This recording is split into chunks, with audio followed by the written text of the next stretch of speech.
June 10, 2024, 7:32 p.m. Alexandria Ocasio-Cortez sat in front of her laptop, adjusting the camera angle for the fourth time. The lighting was wrong. Or maybe it was her face. She looked tired, scared. She was about to do something that would cost her everything. A panel discussion on anti-Semitism. It sounds innocent enough. A conversation, a dialogue, an attempt to bridge divides. But in June 2024, nothing about Israel and Palestine was innocent. Nothing was neutral. And talking about anti-Semitism, that was political suicide. Especially if you were Alexandria Ocasio-Cortez, member of the Democratic Socialists of America, the Squad, the progressive icon who'd promised to never sell out. She took a breath, clicked the button. The Zoom webinar went live, and her political home began to burn. The panel that changed everything. Amy Spitalnick appeared on screen first, CEO of the Jewish Council for Public Affairs. Professional, polished, ready to talk. Then Stacy Burdett, former Anti-Defamation League official, equally prepared. And AOC, the moderator, the host, the woman who'd called Israel's actions in Gaza a genocide just weeks earlier. The topic, confronting anti-Semitism in progressive spaces. It was June 10th, 2024. The Israel-Hamas war had been raging for 8 months. Gaza was devastated. Over 37,000 Palestinians dead. Entire neighborhoods reduced to rubble. And the American left was tearing itself apart over it. Protests on college campuses. Encampments. Arrests. Politicians being heckled. The Democratic Party fracturing in real time. Into this chaos, AOC decided to host a conversation about anti-Semitism. Not about Gaza. Not about Palestinian rights. About anti-Semitism. The panel lasted 90 minutes. And by the time it ended, AOC had committed what the DSA would call a deep betrayal. What she said. During the panel, AOC condemned anti-Semitism. Strongly. Clearly. She talked about the rise in anti-Semitic incidents. The vandalism of synagogues. The threats against Jewish students. She said, and this was the critical part, that some forms of anti-Zionism can cross into anti-Semitism. Not all anti-Zionism, but some. She said that denying Israel's right to exist is different from criticizing its government. She said that boycotting Jewish institutions simply because they're Jewish is wrong. She said these things carefully, thoughtfully, in a 90-minute nuanced discussion. And the Democratic Socialists of America heard one thing: betrayal. The endorsement. 2 weeks earlier, on June 23rd, the DSA's National Political Committee had met. They discussed AOC's re-election campaign. She was running in New York's 14th district. Deep blue. Safe seat. She'd win easily. But the DSA always endorsed her. Since 2018. Since the beginning. She was their golden child. Their success story. The bartender who'd become a congresswoman. The Democratic Socialist who'd shocked the world. Endorsing her should have been automatic. But 2024 was different. Because Israel had changed everything.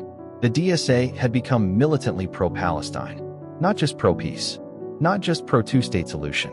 But militantly, uncompromisingly pro-Palestine. They'd sponsored an October 8th, 2023 rally in Times Square. The day after Hamas attacked Israel. The day after 1,200 Israelis were killed. They'd celebrated. Called it resistance. Liberation. And when AOC condemned that rally, saying, it should not be hard to shut down hatred and anti-Semitism where we see it, they'd taken note. She was deviating, softening, becoming moderate. So on June 23rd, they endorsed her. But with conditions. The conditions. The DSA's National Political Committee voted to endorse Alexandria Ocasio-Cortez on 4 conditions.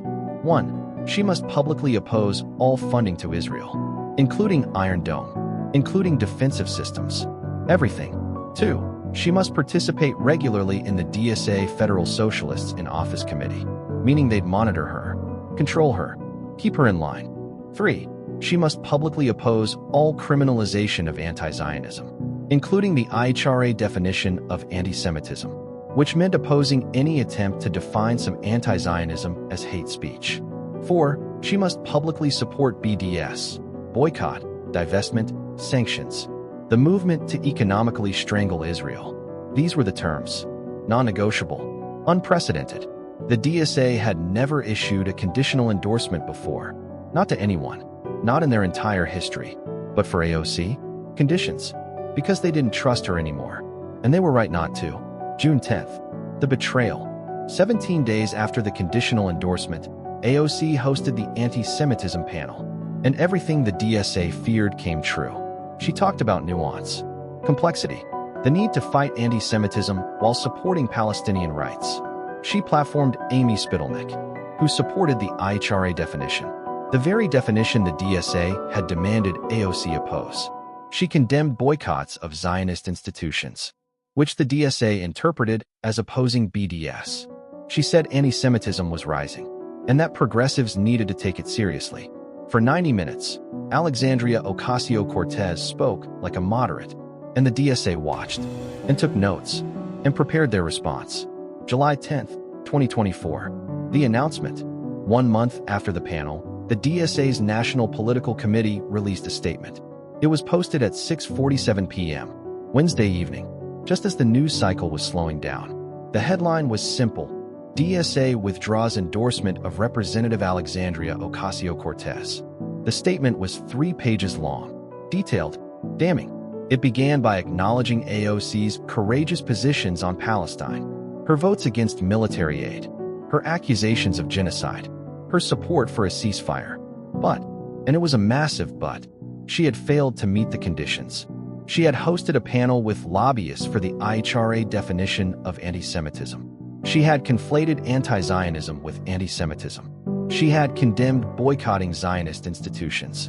And therefore, this sponsorship is a deep betrayal to all those who've risked their welfare to fight Israeli apartheid and genocide through political and direct action in recent months and in decades past. The endorsement was withdrawn, effective immediately. Alexandria Ocasio-Cortez, the most famous member of the Democratic Socialists of America, was no longer endorsed by the Democratic Socialists of America. Her political home had kicked her out. The reaction. The statement went viral instantly. Within an hour, it had been shared 15,000 times on X. The reactions were vicious. Pro-Palestine activists celebrated. Finally, she was always a sellout. Pro-Israel voices mocked. Even the far left thinks she's too moderate now. Unbelievable. Progressives were confused. Wait, she accused Israel of genocide and they still dropped her. And AOC? She stayed silent. For 3 days, she said nothing. No tweet. No statement. No defense. Just silence.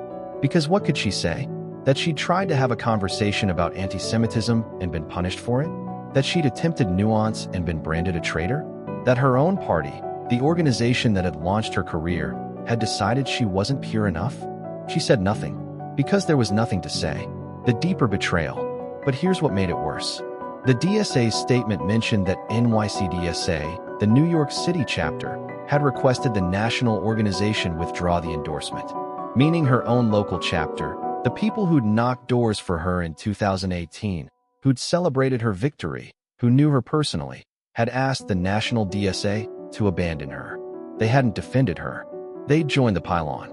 AOC read that line 20 times. At the request of NYCDSA. Her own people, her community, her base. They wanted her gone.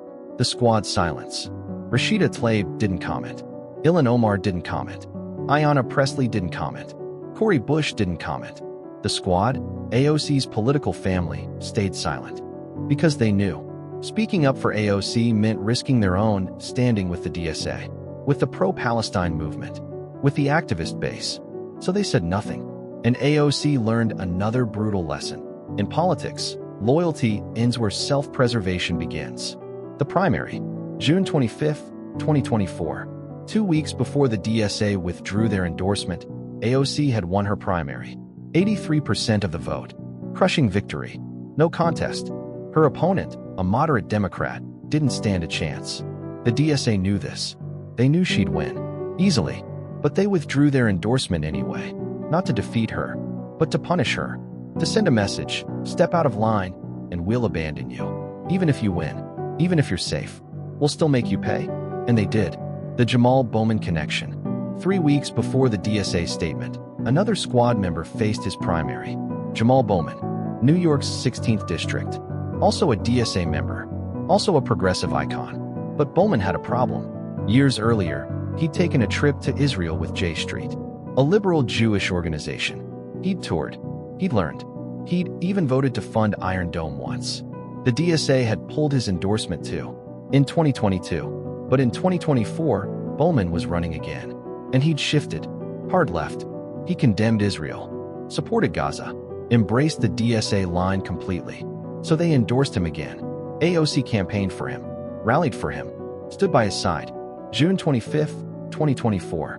Bowman lost by 17 points. His opponent, George Latimer, a centrist pro-Israel Democrat, crushed him. The progressive movement was devastated, and the DSA looked for someone to blame. They chose AOC because she hadn't been radical enough, pure enough, anti-Israel enough. If she'd been stronger, maybe Bowman would have won. Maybe the movement would have triumphed. It was irrational, but grief doesn't care about logic. So 2 weeks after Bowman's defeat, they pulled AOC's endorsement. A symbolic execution. Punishment for sins she didn't commit. The loneliness. July 11th, 2024. The day after the DSA announcement. AOC sat in her apartment. Alone. Riley, her partner, was at work. Her staff was fielding calls. The media was exploding. But she was alone. And she thought about 2018. When she was 28. When she beat Joe Crowley. When the DSA celebrated in the streets. This is what a democratic socialist looks like, they'd chanted. She was their hero. Their proof that the movement could win. 6 years later, she wasn't pure enough. 6 years later, hosting a panel about anti-Semitism was a betrayal. 6 years later, the same organization that launched her career had decided she was the enemy. She opened her laptop, typed a response, deleted it, typed again, deleted again. What could she say? That she still believed in democratic socialism? That she still opposed military aid to Israel? That she still supported Palestinian rights? None of it mattered. Because she'd crossed a line the DSA wouldn't tolerate, she'd acknowledged that anti-Semitism exists. And for that, she was cast out. The Amy Spitalnick response. Amy Spitalnick, the JCPA CEO who'd participated in the panel, responded immediately. She tweeted, "The fact that our nuanced, complex, and frank conversation on anti-Semitism is somehow beyond the pale for DSA should tell you everything you need to know." She was right. It did tell you everything. The DSA wasn't interested in nuance, or complexity, or conversation. They wanted purity. Total, uncompromising purity. And anyone who deviated, even slightly, was an enemy. The pattern. AOC sat in her apartment and saw the pattern clearly now. 2021, Iron Dome vote. She cried, changed her vote to present. The squad was disappointed but forgave her. 2024, Anti-Semitism panel. She tried to have a conversation. The DSA cast her out. 2025, Iron Dome vote again. She voted a no on cutting funding. Her office was vandalized. Death threats. DSA attacked her again. Every time she tried to be thoughtful, strategic, or nuanced, she was punished. The movement demanded total loyalty, total commitment, total radicalism, and she couldn't give it. Not because she didn't care about Palestine. She did, deeply, but because she also cared about anti-Semitism and complexity, and not reducing every issue to a binary choice. And that made her unacceptable. August 2024, The Reckoning. A month after the DSA announcement, AOC did an interview with a local New York outlet. The interviewer asked, "How did it feel to lose the DSA endorsement?" AOC paused, long enough that the silence was uncomfortable. "It felt," she finally said, "like being told you're not welcome in your own home." "Do you regret the anti-Semitism panel?" "No," she said firmly. "I regret that having a conversation about hate is seen as a betrayal. But I don't regret the panel itself." "Will you try to win the DSA back?" Another pause. "I don't know if that's possible," she said quietly. "Or even if I want to." Because she'd realized something crucial. The DSA didn't want her. They wanted a version of her that didn't exist. A version that never questioned, never nuanced, never deviated. And she couldn't be that person, even if it cost her everything. The general election. November 2024. AOC won re-election. 69% of the vote. Without the DSA endorsement. Without the national organization's support. She won because her district loved her. Because she delivered. Because 6 years of constituent service mattered more than one withdrawn endorsement. But the victory felt hollow. Because she knew she was politically homeless now. The DSA had abandoned her. The squad was distant. The progressive movement viewed her with suspicion. She was too radical for moderates, too moderate for radicals. A politician without a tribe. December 2024. The reflection. 3 months after losing the DSA endorsement, AOC sat with her chief of staff. "Do you think I made a mistake?" she asked. Hosting the panel? Her chief of staff was quiet for a moment. "I think you tried to do the right thing in an impossible situation," he finally said. "That's not an answer. It's the only answer I have. Because there was no right move. No safe choice. Host the panel? Lose the DSA. Don't host the panel? Ignore rising anti-Semitism. Support BDS? Alienate Jewish voters. Oppose BDS? Betrayal to Palestine. Every choice was wrong, just in different ways. I missed 2018, AOC said quietly, when things were simple, when I knew who I was." Her chief of staff nodded. "You're still the same person." "Am I?" AOC asked. "Because the DSA doesn't think so. The squad doesn't think so. Half my base doesn't think so. Maybe they're wrong. Or maybe," AOC said, "I've changed. And I didn't even realize it." Because she had changed. Not in her values, but in her understanding of how complicated the world is. In 2018, everything was simple. Billionaires bad. Workers good. Fight the system. Win. In 2024, nothing was simple. Israel-Palestine had no easy answers. Anti-Semitism and Islamophobia were both rising. The left was eating itself. And trying to navigate that complexity had cost her the only political home she'd ever known. January 2025. The question. A college student approached AOC at a town hall. "Congresswoman, are you still a socialist?" The room went silent. Everyone wanted to hear this. AOC smiled. "Sad. Tired. I believe in democratic socialism," she said carefully. "Worker power. Economic justice. Healthcare as a right. All of that. But the DSA doesn't endorse you anymore." "I know. So are you still one of them?" AOC thought about it. Really thought about it. "I'm still me," she finally said. "Whether they claim me or not." And that was the truth. She hadn't abandoned socialism. The movement had abandoned her. For the crime of hosting a conversation, of acknowledging complexity, of refusing to reduce everything to slogans. March 2025.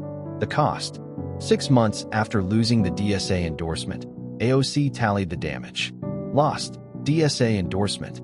Lost automatic progressive support. Lost movement credibility. Lost political certainty. Gained nothing. The panel hadn't stopped anti-Semitism. The conversation hadn't bridged divides. The nuance hadn't mattered. She'd sacrificed her political home for a 90-minute Zoom call that changed nothing. Was it worth it? She didn't know. The final truth. July 10th, 2024 was the day Alexandria Ocasio-Cortez learned the cruelest lesson of modern politics. Movements don't want leaders. They want soldiers. The DSA didn't want a congresswoman who thought for herself. They wanted a megaphone, a puppet, a loyalist. And when she tried to be more than that, they cast her out. Not because she abandoned the cause, but because she dared to complicate it. One panel, 90 minutes, 4,000 words about anti-Semitism, and her political home was gone. 6 years of partnership, destroyed in a 3-page statement. Because in 2024, purity wasn't just demanded, it was enforced. And AOC had failed the test, not by being wrong, but by being human. And the movement had no room for that. July 11th, 2024, the morning after, AOC woke up to 847 notifications. Every single one about the DSA. She turned off her phone, made coffee, sat in silence. Riley came in. "You okay?" "No." "What now?" "I have no idea." For 6 years, the DSA endorsement had been automatic. Part of her identity. Now it was gone. The press calls. By 9 a.m., interview requests flooded in. CNN, will you respond?